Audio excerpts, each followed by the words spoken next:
বড় মা তুমি আগে আমার কথা। না না না না না না না, কথা একদম শুনবো না আমি। আমি এখন প্রচন্ড শান্ত হয়ে গেছি। আমি এখন বাড়াবাড়ি করি না, কিন্তু তোদের আজকের এই বাড়াবাড়িটা কিন্তু আমি মেনে নিতে পারছি না। কিন্তু তুমি এরকম হাইপার টেনশন হো না। দেখো অনেক না না, কি বল, কি শুনবো? একটা মেয়ে হাঁটতে চলতে পারে না, সে ঠিক করে কথা বলতে পারে না, তাকে নিয়ে বাড়ির বাইরে চলে গেল। এখন যদি হিতের বিপরীত হয় তখন কে সামলাবে? মা তুমি বলছো কিছুই পারে না, হাত পাও নড়ছে না, তাতেই আমাকে জামার মেরেছে।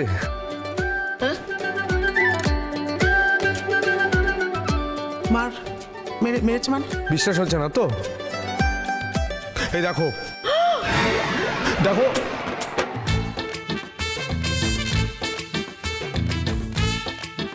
কি ভগবান, কি রে, কি এটা? ব্যথা মানে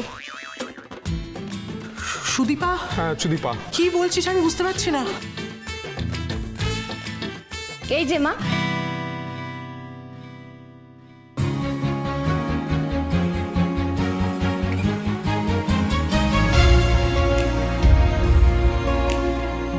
আসামিকে আমি নিয়ে এসেছি।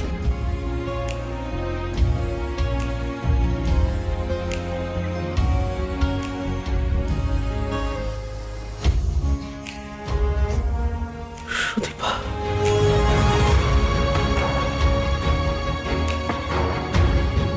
আমাকে আসামি বলে দাগিয়ে দেওয়া হচ্ছে বড় মা।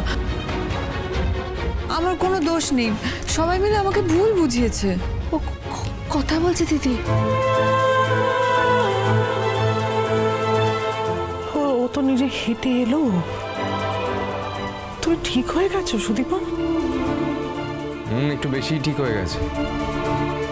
এই হাত কাজ করছিল না,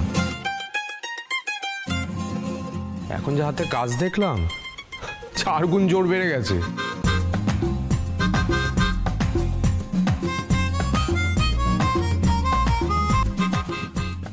কিন্তু এসব কি করে হলো? আচ্ছা আমি বলছি কি কি হয়েছে শোনো ভালো করে। খুব বার বেড়েছে তুমি। কে আপনারা, কি চান? এবার তোকে শেষ করে দেবো।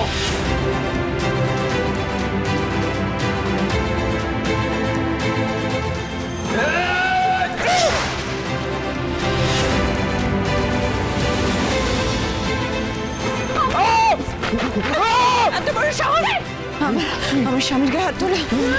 হে ভগবান, মাথা তো এসছে তোদের।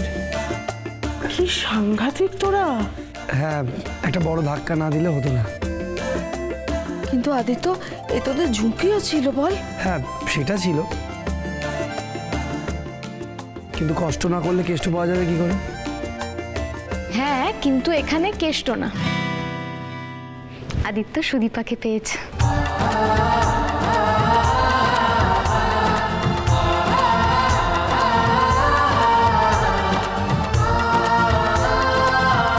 আমি খুশি, আমি আজকে খুব খুব খুব খুশি সুদীপা।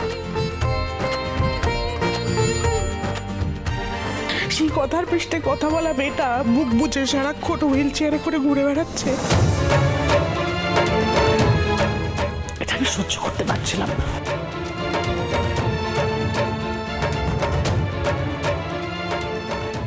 মা ও কথা বলে তো আবার তর্ক লেগে যায়। তর্ক লাগুক, যা মন চায় প্রাণ চায় বলুক। ভেবে দেখলে ও কিন্তু কোনোদিন অযৌক্তিক কোনো কথা বলেনি।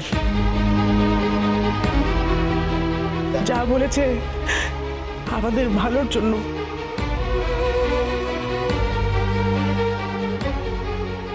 যাক, শেষ ভালো যার, সব ভালো তার।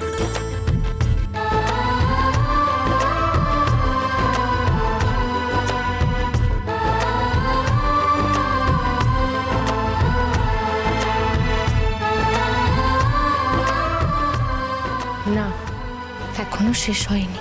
তুমি ভালো হয়ে গেছো, এবার আমাকে তোমাকে সব কথাটা বলতেই হবে সুদীপা। খুঁজে বার করতেই হবে সব রহস্য, জানতে হবে যে কেন সুদীপার মতো দেখতে দীপা সেনগুপ্তকে, আর কেন দীপা সেনগুপ্তর কাজ আমার মধ্যে এসেছে।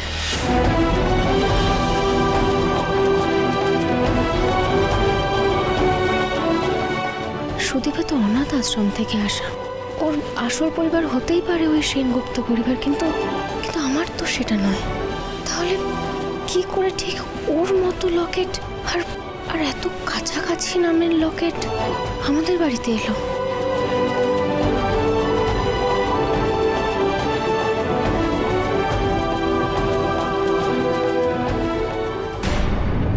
হ্যাঁ বলো। বৌমা কি হলো, কি ভাবছো বলো তো? আরে না, কিছু ভাবছি না। জানো তো অভ্র, এতদিন বাদে সবাইকে এত খুশি দেখে না খুব ভালো লাগছে।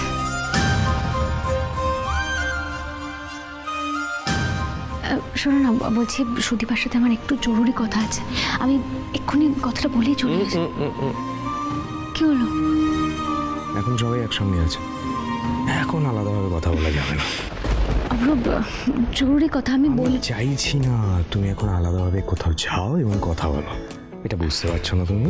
প্রেম সাদায় কালোয় বোনা শীতল পাটি,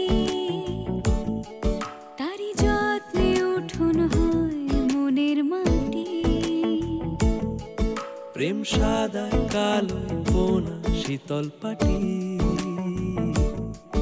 তারি যত্নে উঠোন হয় মনের মাটি। সে যে যত্নে আঁকা, সে যে স্বপ্নে ধোয়া, তাকে বানায় সোনা অনুরাগের ছোঁয়া। প্লিজ।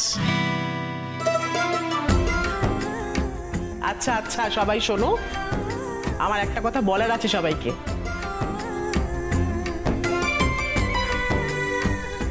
আজকে আমাদের বাড়িতে একটা বড় আনন্দের দিন। এই যে তোমরা সবাই মিলে হাসছো, খুশি আছো, এটা আমার বিরাট বড় পাওনা, জানো তো?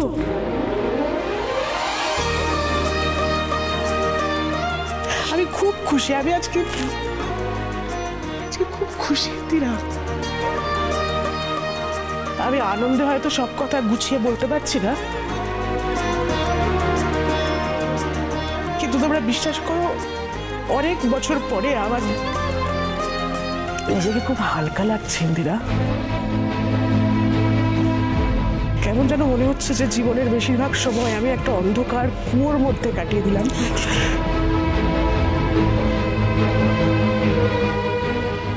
এই যে তোমরা সবাই মিলে খুশি আনন্দ করছো, তোমরা যেন আমাকে কেমন আলোর দিশা দেখাচ্ছ, জানো তো? তোমরা সবাই মিলে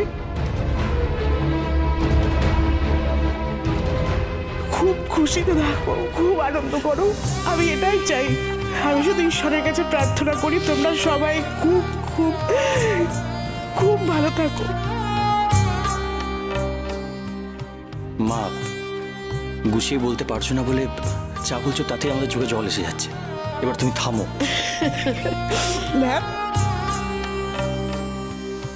বাজি কোথাকার। মা, এটা খুশিতে আনন্দে করো না তাহলে, খুব আনন্দ করো, যা মন চায় প্রাণ চায় তোমরা তাই করো। তোমরা সারা জীবন খুব ভালো থাকো, আনন্দে থাকো। নিয়মের বেড়াজারে তো আমার জীবনটা কেটেই গেছে, কিন্তু এখন থেকে আমি তোমাদের মতো করে বাঁচবো। আচ্ছা শোনো ইন্দিরা, আমি না বাড়িতে একটা পুজো দিতে চাই।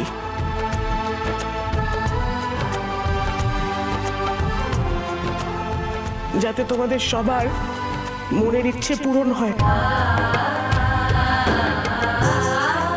তার জন্য আমি ঈশ্বরের কাছে একটু প্রার্থনা করতে চাই।